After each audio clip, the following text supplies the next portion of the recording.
Hello, Michael. It's so nice to see you. Welcome to Rendering Unconscious. Oh, nice to see you too, Vanessa. I've been wanting to get you on here for years, and I'm glad that it's working out. You're always moving, you're always traveling and doing these retreats and these amazing sound concerts and soundscapes and everything.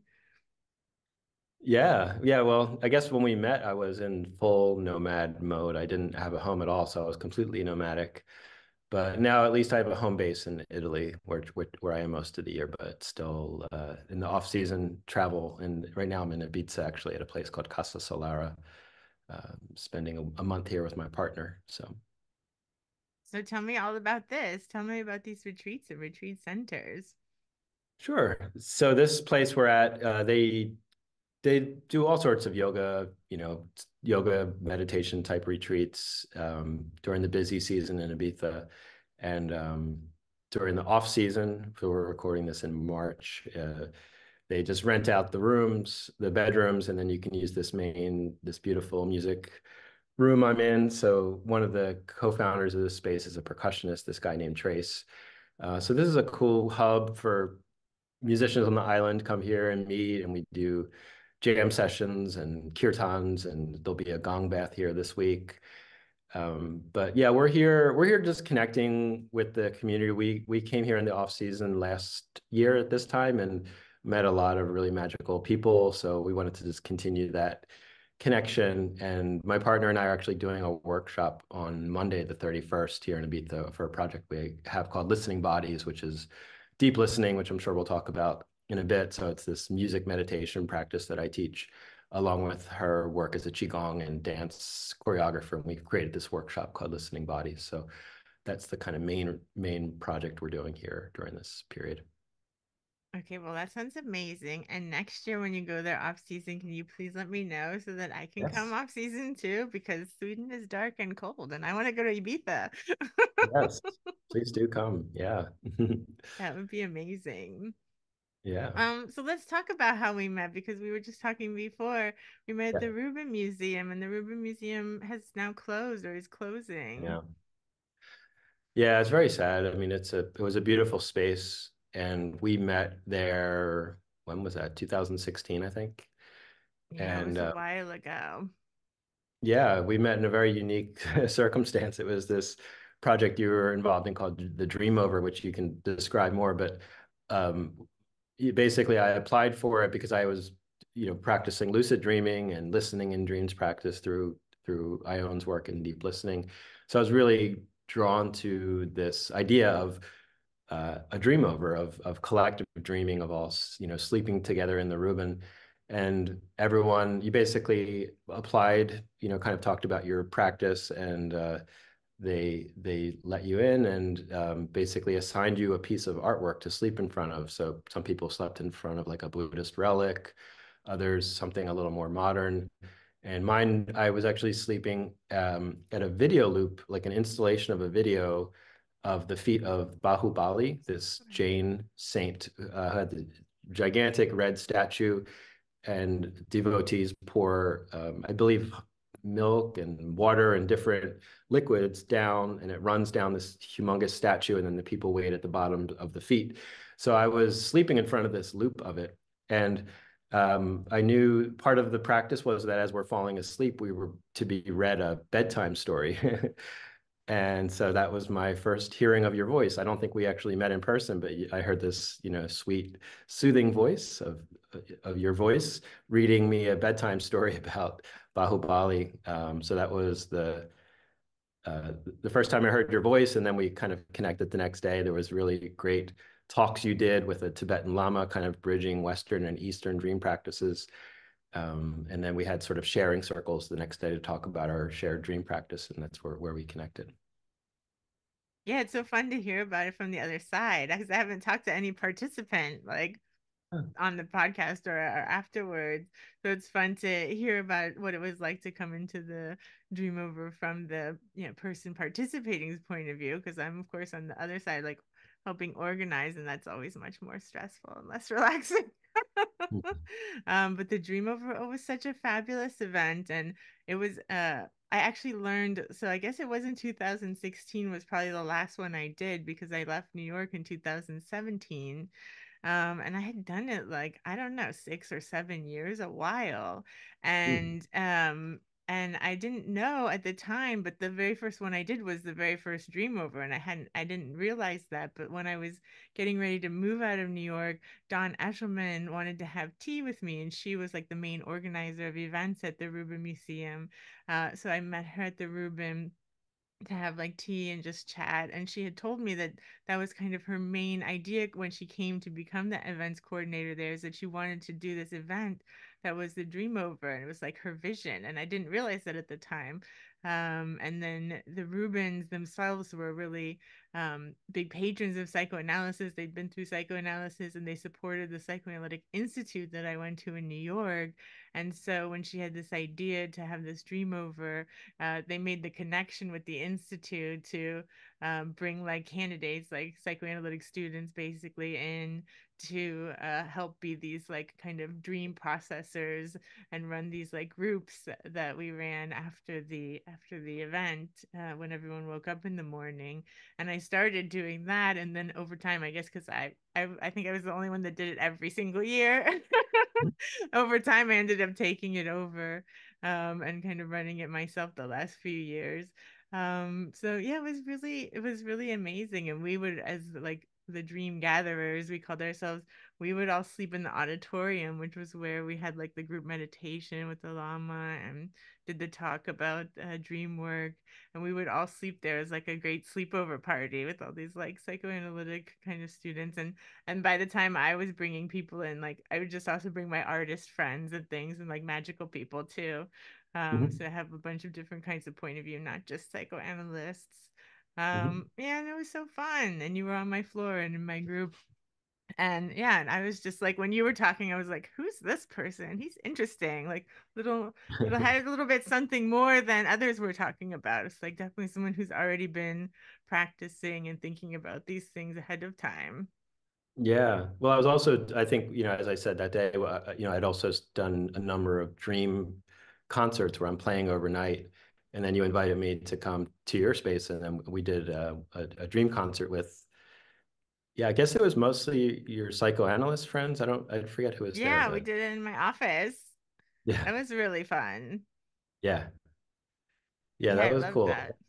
That was also unique for me because like I said, I'm usually doing it for people that are, yeah, curious about ambient music or maybe have some sort of dream practice, but to play for a group of people who are so, um, yeah, I don't know if everyone does dream analysis or but in that group, but it was kind of an interesting, yeah, because I did two in a row, which was the only day I did two sleep concerts in a row, and I basically stay up the whole time. I'm not necessarily playing like music every second of it. Sometimes I create loops and things like that, so I can kind of get into this meditative state where I'm letting loops of music kind of decay and regenerate and all that sort of stuff. But I am awake, kind of watching the musical process unfold, let's say, in a meditative state. But I did two in a row that day. I did one in Brooklyn the night before at this place called Magic City, which is also Right. closed up. And that one, yeah, that was more kind of, Brooklyn scene, like, people uh, on, alt psychedelic substances and just, people who are interested in altered states of consciousness from one world, and then to go into your office and do it for dream analysis was great. Yeah, talk a little bit more about your dream concerts and what the ideas behind them, what they're like. Sure, yeah.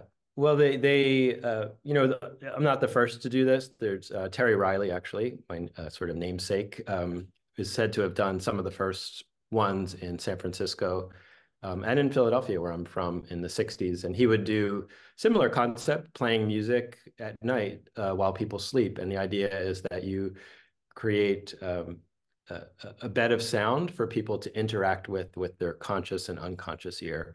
And Robert Rich was another ambient music person who did these as well. So I'm following in their lineage, let's say. And Yeah, my versions of the sleep concert are the structure is usually, some sort of lullaby-ish ambient suite of music that lasts maybe an hour or two. So it's a little bit more melodic and people can kind of listen to things. And it's all about relaxing the body. And as people are falling asleep.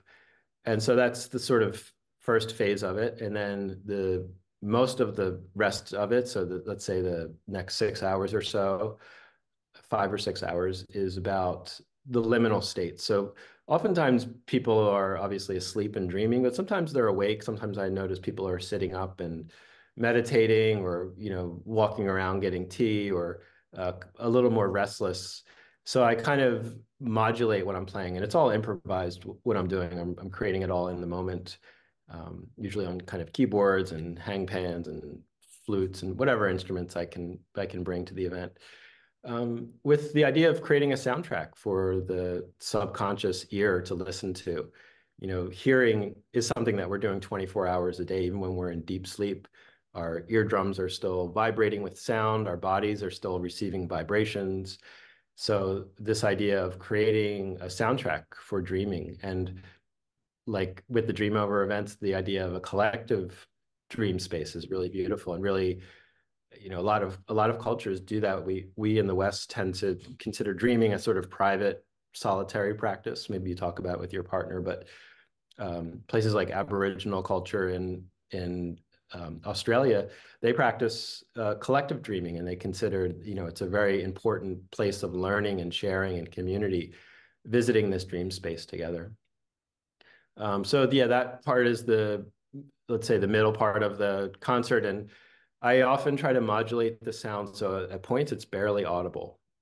So if there's like a heating system or air conditioning happening, I'll try to keep the music almost as loud as that. So there's enough space that it's not overwhelming with sound where it's like you can't escape. So if you want to hear the music, it's there to be heard. If you want to just be more inwardly, it's like that as well. So try to find that space between um, what's heard and what's unheard, and also the imaginal, because oftentimes when we talk in the morning, people say, I think I heard music, but I'm not sure. I might have been dreaming it, and that's really the beauty of it, is this completing of the puzzle of the conscious mind, so that we internally are creating this soundscape that we're responding to that's happening externally.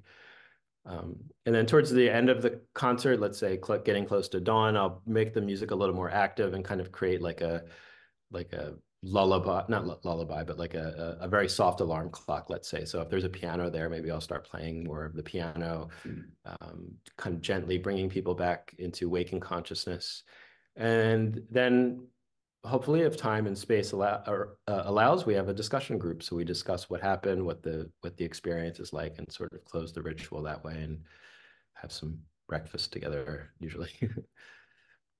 Yeah, I remember we all went out for breakfast afterwards. That was really fun. And it is kind of similar to the Dream Over format. Of course, in the Dream Over, you sleep underneath art. But I remember when we were going to sleep, they always had a musician like in the center of that spiral staircase that they had, and so that it kind of play you to sleep. And then they also had them kind of helping us wake up in the morning a little bit. Yeah. Um, yeah, it's so nice to kind of lull people in and out and have these like collective dreaming experiences. I wish we could integrate that more. Well, it seems like you are doing that. Is this the kind of thing that you do at these different retreats and things?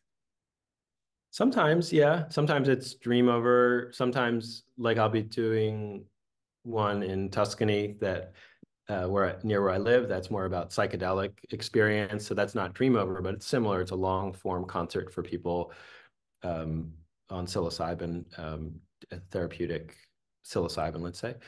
Um, but yeah, so if the space allows for it, I'd love to do dream sleep concerts. It's one of my favorite times as a musician. It's like it's where I feel most alive is when I'm being ignored by a bunch of people sleeping. That's your happy place.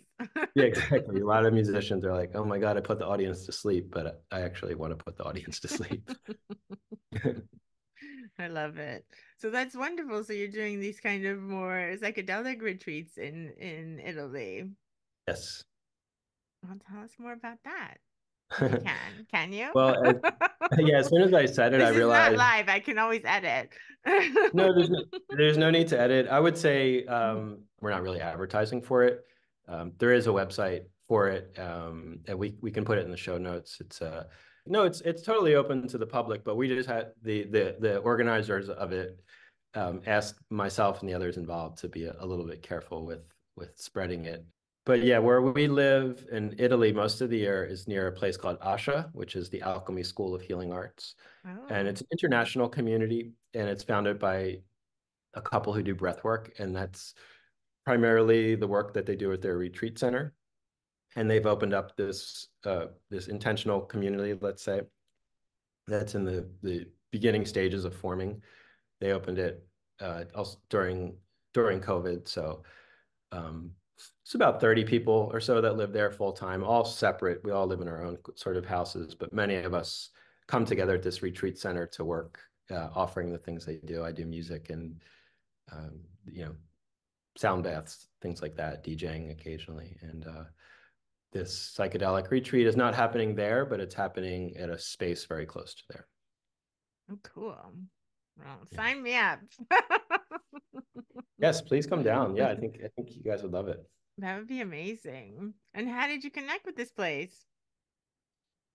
Well, my partner is Italian. We used to live in Berlin for a few years, and we knew we wanted to be a part of a community.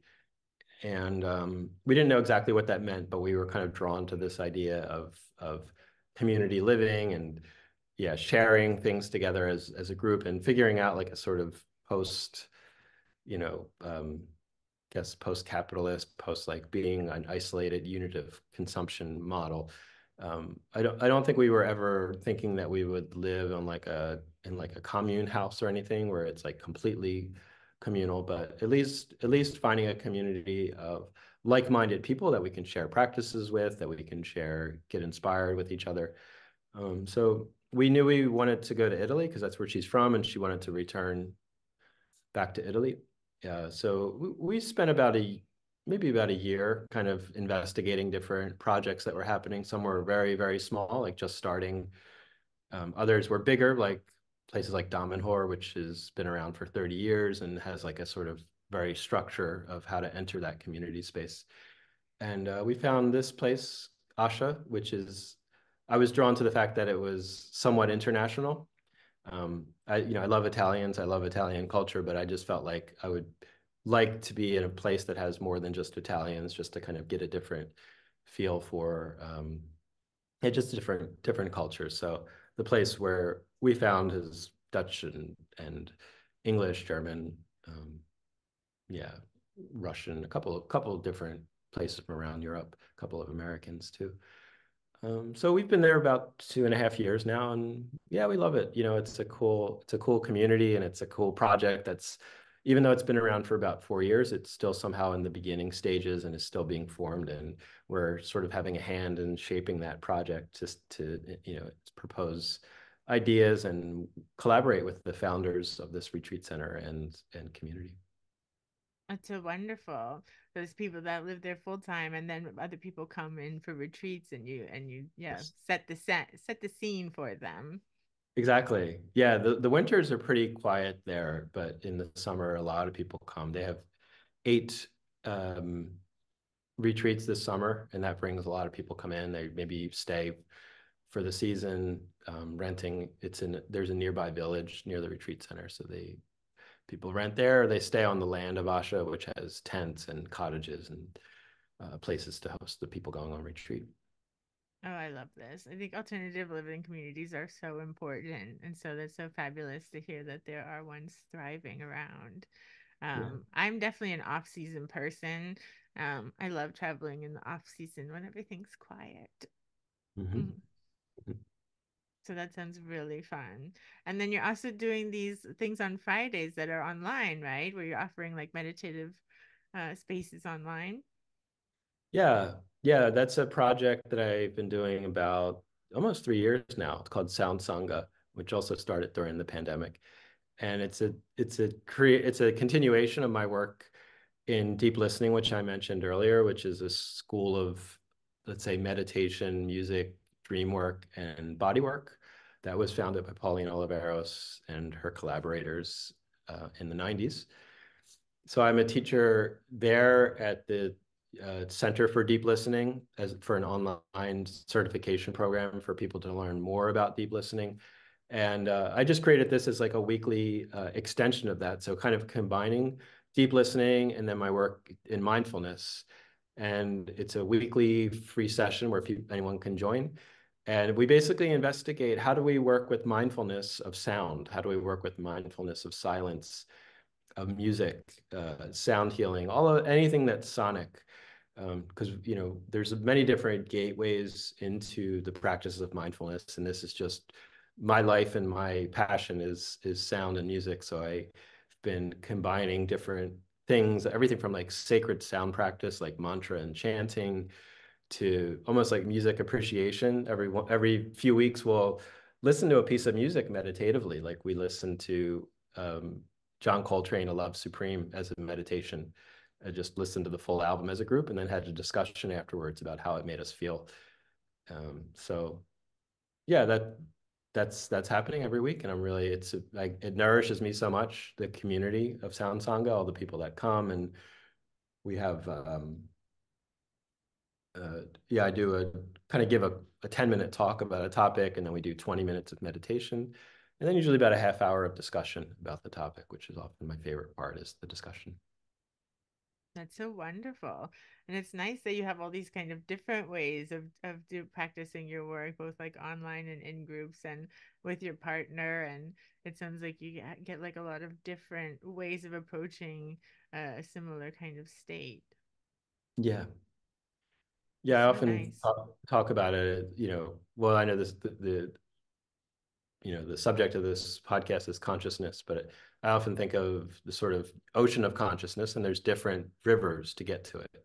So for some people, that's Kundalini. For other people, that's breath work. For others, it's psychedelics. And it's kind of like you ride this river and you end up in this ocean, and you kind of like, oh, it's that person from my Kundalini class, and it's that guy I met on the psychedelic retreat, and I'm doing deep listening, and we're all here. We all ended up in the same place, but there's different rivers to get there. Maybe say a little bit more about deep listening for people who don't know, and binaural beats and that kind of thing. People that might not be familiar. Yeah, for sure. So deep listening, as I mentioned, that there's a lot of, not a lot, but several different, let's say, schools of deep listening. One is Thich Nhat Hanh, who writes, the Buddhist monk who wrote a lot of great mindfulness books. He has a practice called deep listening, which is more about conversational listening, so listening with compassion of the heart. And that's definitely influenced me. Thich Nhat Hanh, I never studied with him in person, but he's one of my biggest teachers, let's say, from watching videos and reading his books. Um, but the deep listening I'm talking about, as I said, was founded by Pauline Oliveros. And people often think of listening as happening with the ears and the brain. It's about cognition and recognizing sounds or recognizing music, or, like I said, being in conversation. And what Pauline put forward in deep listening is a much more expansive view of it's a way of a map of understanding reality. It's recognizing that everything is vibration, from the smallest microscopic cells at the quantum level, up through our bodies, up through our societies, up through the planet, up through the solar systems. Everything is energetically vibrating.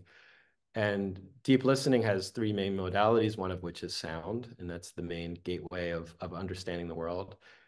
The second is movement. So not just listening with our ears and our brain, but listening with our full bodies. So becoming aware that our hands and our feet and our chests can receive and understand vibration, and that we're moving bodies in the space of deep listening. And this project I mentioned earlier, Listening Bodies, this is what we explore exclusively, is ways that we can move and sound in community for connecting with one another.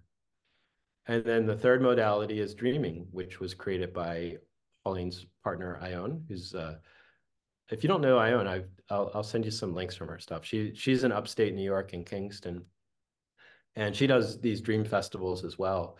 Ooh. Um, yeah, combining all sorts of stuff, like very similar to the one we met, combining sort of Eastern and Western dreaming practices and yeah, different shamanic modalities of exploring dream space.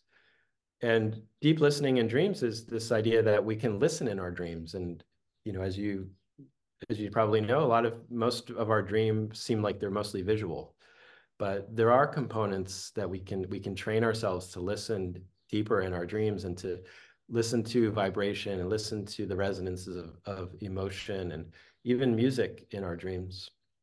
And this practice allows us to listen 24 hours a day and to bring the energies that we cultivate while listening in dreams into our waking reality and start to see the veil between waking consciousness and sleeping consciousness or dream consciousness start to get thinner and thinner and more transparent. So we can start to bring the energies that we cultivate while sleeping and dreaming into our waking life and vice versa. So this is a practice that Pauline Ione and Eloise Gold, who created the movement modality, would teach in-person workshops, and occasionally there's still in-person workshops. Pauline passed away in 2016, but she sort of created this legacy and this beautiful model for continuing deep listening. And I'm involved at the Center for Deep Listening, where people can study, and it is what we call an intensive course. So it's a several month-long course where you can learn more about deep listening and practice and create your own little community of deep listeners. And that's one of the many beautiful things about deep listening is it's about community and it's about sharing the practices and letting it replicate and change and morph with every new practitioner and every new time deep listening is done. So it's not a static or fixed practice. It's an evolving lineage. That's wonderful. I love that. And how do people find out more about that? There's a website for Center for Deep Listening. I can link to it. Yeah, yeah. If you just Google Center for Deep Listening, it's hosted at Rensselaer Polytechnic Institute, which is a university in Troy, New York, is the sort of container for it where you register on their website. But yeah, like I'm sure you'll have a link to my website in the show notes, and you can find links on my website or just Google Center for Deep Listening. Or come to Sangha on Friday. It's a good introduction to it and a good gateway to learn more about deep listening is to just try it in a sort of small practice. Yeah, that's open the door, crack more and a crack more. And I love Yeah. this idea of making the conscious mind and kind of unconscious or dream state like more fluid, because I remember it might have been in the group that you were in or another one, but I remember I was kind of describing like waking in dream states as being not like a binary of like awake asleep, but like of course you could still hear the room you're in when you're asleep, and also when you're awake, of course you have fantasies and memories and things coming up all the time. So these are not like open and shut, they flow into each other, and that the idea is to like, yeah, make that more accessible in your waking life. And I remember someone in the group got really upset because they thought I was trying to say that they wanted to like analyze away their dreams, which I guess maybe a lot of psychologists historically have done that. They want to like make everything more rational, but I'm definitely not that way.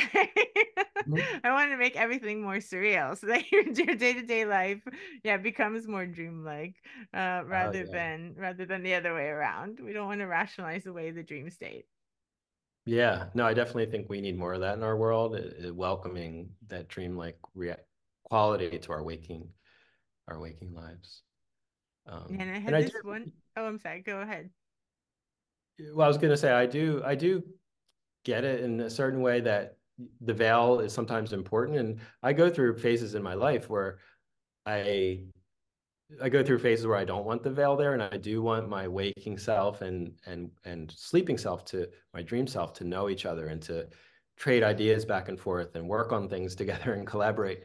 But then other times I like to kind of keep them separate, and I'll wake up and I'll say, oh, let me try to remember my dreams, and then part of me is like, no, why don't you just leave that in dream world? You don't need to remember it now, and vice versa. When I'm in dream state, I don't necessarily want to be like thinking about my work or problems I'm having in life and in real life. I want to be on some other trip. So I think it's important to kind of respect those phases too of letting the dream and waking self be separate. It makes perfect sense. And often people like, especially when they enter psychoanalysis or therapy or something, and they feel like compelled, like, oh, I should be paying more attention to my dreams, I should be writing things down. And I always try to tell people, like, don't worry so much about it, because even if you just remember a fragment, that can lead you somewhere. And yeah, the experience still happened, whether you consciously remember it or not. So it's like you don't have to feel so nervous about like writing every detail down and things like that. Like people feel like they sometimes feel like they need to. Yeah, definitely. Yeah, that fragment piece is really beautiful too. Like Ion talks about that dreams are holographic. If you remember just one little piece of feather, just remember that feather. And if you say, oh yeah, and that feather, that came from this, and there was a tree. Oh yeah, and then my friend was there, and then we were going, then the whole dream starts to, yeah, just come out of that one little feather, Exactly. And exactly. And usually you can remember some fragment, and that's all you need is something will pop up and it will lead you where you need to go. You also have to learn to like trust yourself and your unconscious that you'll recall what you need to know. Hmm. Yeah. And what I was going to say before is I had this guest on recently, I guess it was last year. He's a psychoanalyst in New Zealand who I really love, INGO Lambrecht. And he works like, in health centers with the Maori and things like that. And he's an initiated shaman in South Africa, Sangoma. And he talked about not just analyzing dreams, like but the way we do like symbolically, but also you should look at your day-to-day life like that, like with synchronicities and things like that. You can Yes. see like the animals, and it's all like symbolic, and look at it like a dream more. And I thought that was really beautiful. Yeah, definitely. Yeah, do you know Arnold Mindell? He wrote that, yeah, like he talks about that. Oh, he was influenced heavily by Maori and the Aboriginal peoples of their dream practice. But yeah, just to look at anything, the strangeness of everyday life, and question it the way, because in dreams we often accept what's happening and we don't ask, but we recognize it's how fantastical it is and how surreal it can be. And we have those moments all the time. Strange thing happen to us in daily life, waking life, and we take it for granted. But it's all beautiful, and like you said, can be analyzed and explored deeper, and be like, what is my relationship to this thing that's happening to me right now? Yeah, and even like just notice, like you said, like just start noticing those things. And sometimes like, I love magic, and sometimes people are like, "Oh, but I have to like make meaning out of everything." And it's like you don't have to necessarily like understand what it means, but you just know that it means something. Like little Yeah. signposts, like when you're having Mhm. synchronicities, like you're on the right track if these like, some number that is meaningful for you keeps appearing, or whatever the symbol is, it's like, okay, so this is like a good direction for me. You don't have to know exactly why. I don't think we Yeah. can know exactly how it works, but just like trust that like symbols are there, and yeah, they're giving us little nudges. Yeah. Yeah. One of my favorite questions to ask, waking or dreaming, is how do I know I'm not dreaming right now? Yeah. How do we know? How do How do we and know this is anything, really? Yeah, and this is if we look at what we're doing right now, just speaking on Zoom, we take it for granted because we've been doing it now for years, but it's like it's pretty It's magical, pretty that wild. Yeah. that all these little packets of light and sound are getting constructed on my computer, then going out through no wires either. We're not connected by a wire. It's through the air, and we're able to carry on a conversation and see each other and reconnect in a way, that's yeah, it's pretty In magical. real time with no lag at all, which is also incredible. Yeah. Yeah, like people are on the other side of the world and there's zero lag. How does that work? I don't know. Yeah. When I was in New York, I wrote about Pauline Oliveros because I looked her up after meeting you in my Mhm. Scansion and Psychoanalysis and Art book. I wrote about her in here, and I have like a section on music and specifically Scansion. I made this book specifically um for people that are interested in like weird art and music and things, and not Ah, psychoanalysis, but that way they can become more familiar with like psychoanalytic ideas through like the artists that they like. But Yeah. then, and I wrote it with like no jargon. Like I just explained the concepts and didn't use like rely on jargon. But then I put this Mhm. jargon word in the title. Oh And yeah. apparently that scares people off because they're like, what does scansion mean? And I didn't even think about it because to me, it's like I use the word all the time. So I didn't even think of it as a jargon word, but it totally is, of What course. what does Um, it mean? I don't know what it means. exactly. And most psychoanalysts don't even know what it means because it's specifically like from Lacan. And so, yeah, so that was a oops on my part, or me trying. Someone said maybe you were trying to sound smart in the title. I was like, okay. Right. Whatever. Okay. That's what I did accidentally. But it basically means scansion, like a scan is like a cut. So like when people are reading like meters of music or poetry or something, they're like scanning it and for like where the beats are, like where the Oh cuts yeah. are, you know. Okay. So that's yeah, makes perfect sense with what you do as well. Um Right. and so it's specifically like Lacan psychoanalysis is like the idea of disrupting our narratives rather than like the kind of old psychoanalysis like what Freud was trying to do was trying to understand these kind of interpretations that people had based on like okay, why are you having this relationship over and over? Oh, it's because this person's like your mother or your father or whatever, or this relationship you're having is like the relationship your parents had, and that still of course always happens all the time. But we kind of know those things now, like whereas when Freud's time they didn't. So he was trying to like find the patterns. And so Mhm. now we have like so many patterns and narratives that we've been kind of fed that like the new psychoanalysis, I think since Lacan, is more about disrupting those narratives, like finding, like looking inside yourself and figuring like these stories or narratives that we tell ourselves about ourselves and other people, and then going like, wait, why do I think about myself? Like, is that, do I really think that, or is that something like my mom wanted me to be, or my dad wanted me to be, or society tells me I should be, like, you know? And so it's more Right. like finding those narratives and like interrogating them and breaking them up. So scansion's a Mm. way to like start disrupting those narratives so we can have more space for ourselves to like develop in other ways or invent ourselves. I love using the word invent, like inventing ourselves more the way we want to be rather than the way Mhm. we've just been kind of conditioned to be. Yeah. Oh, nice. So it's kind of it's almost like a revolutionary word. It's like a word to yeah, like you said, break out of the narratives that we society and our families and subconscious have Yeah, and there's put us. actually a whole chapter about alternative communities in here too. Oh, nice. I gotta And get living this in book. alternative communities and how that's a way to do it. And I talk about different alternative communities like Crass and Temple of Psychic Youth, and Mhm. people that have lived like yeah outside the box, and also it's kind of relation to like performance art and breaking outside of the box in that way, and like having that be a kind of art, and then it turns into like your whole life can be that way. You know, your whole life can be a work of performance art if you want it to be. Yeah.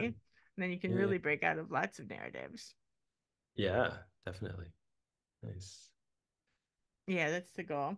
And one of the things in the music chapter that I wrote about was this thing called resonations that my friend Tanya White Davis took me to because her family are like they're just incredible, and yeah, they work at the United Nations and things like that. And so she was invited to this concert, and this must have been, I think it was like in 2010 or Mhm. 12, something like that. So it's like long ago, time ago, but not that long ago.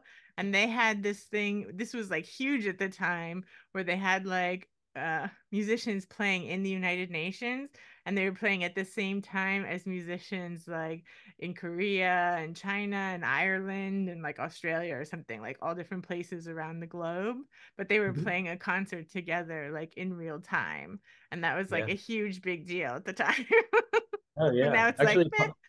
Pauline Oliveros was one of the pioneers of that too. See? She called it telematic performance, and they were doing it even in the 90s, Wow. um, with like fiber optic cable, like yeah, early internet basically, and just trying to figure out ways and with software how to like figure out if two people were slightly out of sync, how to like modulate so the person appears to be playing a little bit before than they are actually, so that it falls in line Wow. with what you're doing. And yeah, it's cool. And It's what, so the very cool. phrase in your book that you is called resonation, is that what you said? Yeah, that's what that event was called, Resonations, because it Okay, was all different nations at the I see. United Nations. Oh, cool. But I don't know, something reminded me of that. I guess I was talking about Zoom. It's all Yeah, connected. yeah, definitely. I tried that a little bit during the pandemic. Um, but I spent so much time online. I tried playing music with other people over Zoom on during the pandemic. And yeah, it just I don't know. I spend so much time online. That's like one place I really love to be in. I have to be in the same room with someone, is just to feel that full body listening. I realized how much my full body is involved in listening with someone, and that sort of imperceptible body language when you're both playing in rhythm and your bodies are both swaying, and you can kind of predict when the next, when the change is going to come. I think it's beautiful. It's great that people on the other side of the world can play together. But just for me, I'm more of an in-person type player. Yeah, I think it's great to have both, like I love that we can chat from different countries, and even though you're in different countries, or like not at your home country right now, we could still chat and have our meeting. And I Yeah. work with, like, my entire psychoanalytic practice is online now, so I only work with people remotely. So that allowed me to move to the forest. I can live Yeah. in the middle of nowhere, which is also lovely. Um, Nice. but I also, like, anytime I'm not working, like I like even this, like I try to schedule my kind of podcasts and things in work hours, because the rest of the time I'm completely offline. Like I don't Mm, like have my phone with me. I leave my phone in here with my computer in my little office area. And yeah, I don't scroll. I like to just make art and be in my house, play with my yeah, dog. that's awesome. Yeah, I really need that tangibility, because when I, like, if I'm working on a book or something and editing and spending like so much time on the computer, it starts making me feel like physically sick. Like I just don't feel good in my body when I'm on the computer too much. I have to, like, be in my material reality and like Yeah. orient myself with my things and scents and feelings Yeah. and things like that.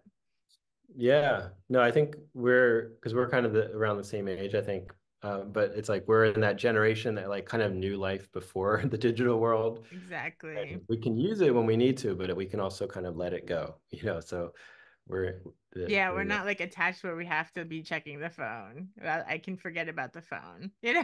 Yeah. Yeah. Whereas I think kids now, like, they're people in their 20s that grew up with it. It's like I can I think a lot of them can't even imagine not looking at the phone or checking the phone. It's like so automatic, Yeah. being a Yeah. relation. Well, this was Mhm. fun. I also want to make sure to plug, you have an amazing Bandcamp and Patreon and YouTube where you have your soundscapes and these binaural beats playing, and it's just wonderful stuff. Thank you. Yeah, it's all sort of connected together. So yeah, Sound Sangha and most of the people on Patreon are people related connected with Sound Sangha. So if you can't be there in person, I record it and post it on the Patreon feed. So a lot of people that want to be a part of it but can't be there in person. And every Monday I post a new, usually new, sometimes it's from the archives, but it's sort of a meditative soundscape for people to listen to for that week that's usually related to the theme of the class on Friday.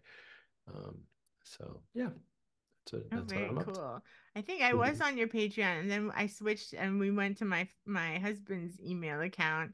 And so I think it's, well, I have to check, but I think it might have dropped off because he gets all the emails from people we subscribe to Patreon. So I don't even know who we're subscribed to.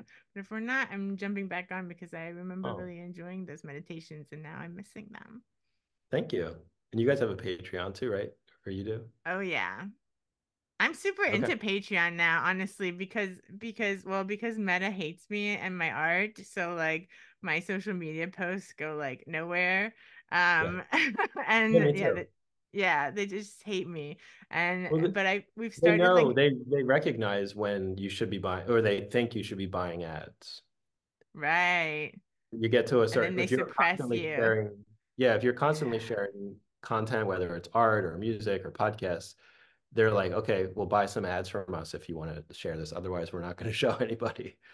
That makes sense. Yeah, because they Yeah. hate me. And I even started a new account on Instagram for just for the podcast for Rendering Unconscious but it knows, even though I used a different email or whatever, it knows that it's the same computer or whatever, I'm sure. So it doesn't show it to anyone either. And it constantly limits me. Like I literally the other day just like followed back like three people. And then when I Mhm. tried to follow back like the fourth person, it's like we're limiting your amount of people you can follow. And I'm just Oh, like, it's literally like wow. three people. Like like I don't know, it just hates me.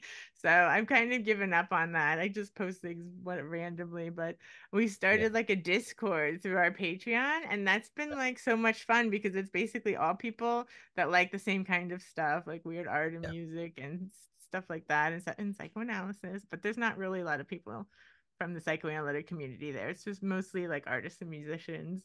Mhm. And so like that's where I get my kind of social media chat fix. It's like I Yeah. can chat there. We have like threads for music and art and everything. And yeah, I talk about different topics, films and books and things.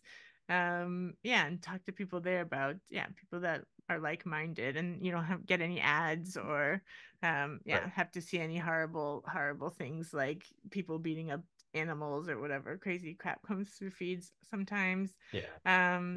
Yeah, and so it's kind of like yeah, fun and terror free. It's a Yeah, no, trauma it's free great. space. Totally, An yeah. ad free space. Yeah, and it's supportive, like what I said, like, yeah, you follow me on Patreon, I'll follow you. And it's like we're supporting each other and being a part of each other's communities in a really intentional way. Yeah, I love that. Yeah, we follow, that's what we do a lot. A lot of our friends that follow us, we follow their Patreon if they have one. So we're all supporting each other. Yeah, It's and good. I think it's done- important. and they've done a lot of interesting new things on Patreon. They've like changed the interface a bit, and it's great that it's being looked after and improved. Yeah, definitely. Yeah, and I like it, and it's easy to use, and yeah, and I like supporting my friends, and I think it's important if people want. I was talking about this with someone on the podcast a few episodes ago with Mitch Horowitz, but like he brought up like people are so used to just getting everything for free because of the internet, and now they kind of expect everything to be free, and like we all don't mind posting stuff for free, but like also like it does take a lot of time and energy. So like if you could kick us a couple dollars, like it would be Yeah, nice, because unless you want us to all live in like a hellscape where everything is run by corporations and there's right. no like independent artists and musicians, like Yeah. we everyone needs to survive. So I think it's important like to try to support all the friends and people I know and have people on the podcast to promote their work and things, and Mhm. keep like independent art and publishing and music and everything going. Yeah, totally. Yeah, it's such a like toxic model that these social media companies have because like we create all the content, so we make the photos and the videos and the music and the podcasts. We put it out there for free, and then they get to create ads, Meta and whoever else, Twitter, YouTube, and then they get to keep all the ad money. We Yeah. create the content.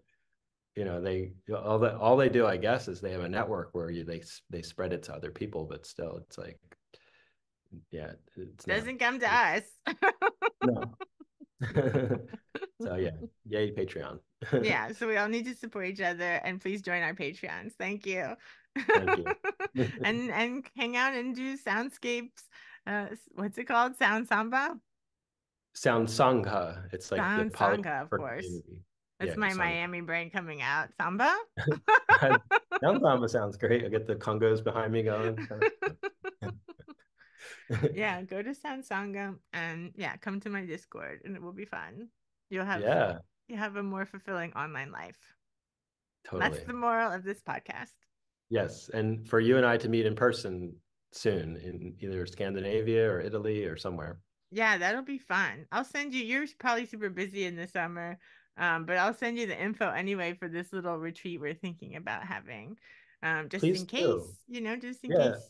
Well, And a you can colleague always of mine in Sweden, I forget the name of the town he lives in. It's pretty far north. It's like Gold something.